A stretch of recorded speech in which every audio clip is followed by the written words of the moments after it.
I do want to ask you, Dr. Foley, you lead the office that oversees these grants. Is that correct? That's And in your written testimony, in addition to, because there's much being talked about with respect to the non-directive counseling, in your written testimony, you've indicated that this final rule places a high priority on preserving the provider-client relationship.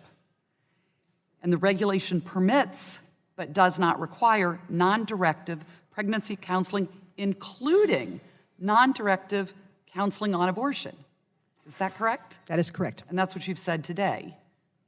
But, so this means, and I would also like to point out that the Federal Register, which has tried to explain a lot of this, and it's like 103 pages long, but it talks about non-directive counseling does not mean that the counselor is uninvolved in the process or that counseling and education offer no guidance, but instead that the clients take the active role in processing their experiences and identifying the direction of the interaction. And they may provide still what I'm reading.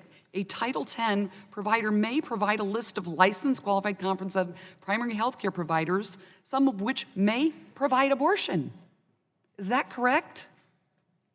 That is what the rule states. That is what the rule states. And so while, yes, there is much discussion about this, it does not mean that non-directive what does non-directive counseling mean to you as a doctor? Non-directive counseling means that the information is provided, the questions are answered, but I do not direct them one way or another towards a decision. Seems very clear, but yet still as a provider, you must and may lay out all of the options. That is correct. That is correct. But you may not tell the patient what is best for them or what is appropriate or what you like or don't like. What does that mean? Let's talk about that a little bit. When you look at the statute, what it says is, again, these funds cannot be used in a program where abortion is a method of family planning. So any encouragement of, promotion of, support of, referral for abortion would violate that standard. And that is Section 1008. That is right. Of the law, of the bill of the law that is in place. That's correct. I want to shift a moment to make sure that people understand that in the 2000 Title X rule, it did not mention contraception. But the new rule does explicitly list contraception. Because I want to make sure people realize this rule is not trying to take away contraception. Why did you add a direct mention of contraception in the rule? By definition, when the statute requires that these grantees provide a broad range of effective and acceptable family planning methods and services, contraception is a very critical part of that, and that needs to be included.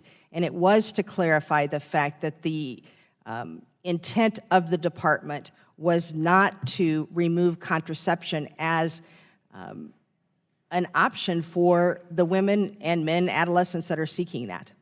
Can an entity that provides only one method of family planning service receive funding as the Title X grantee? This was actually part of the 2000 regulation as well, where it states that each subrecipient is not required to provide all of the methods.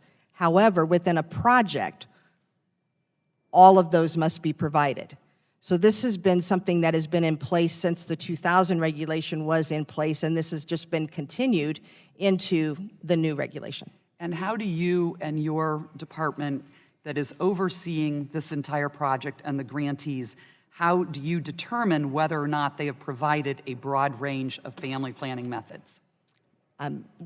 They are required to list the subrecipients and what services they are going to be offering, and we look at those, look at the geographic area that they have indicated that they will cover, and make sure that a broad range is available in that area as much as is possible. Thank you. I yield back.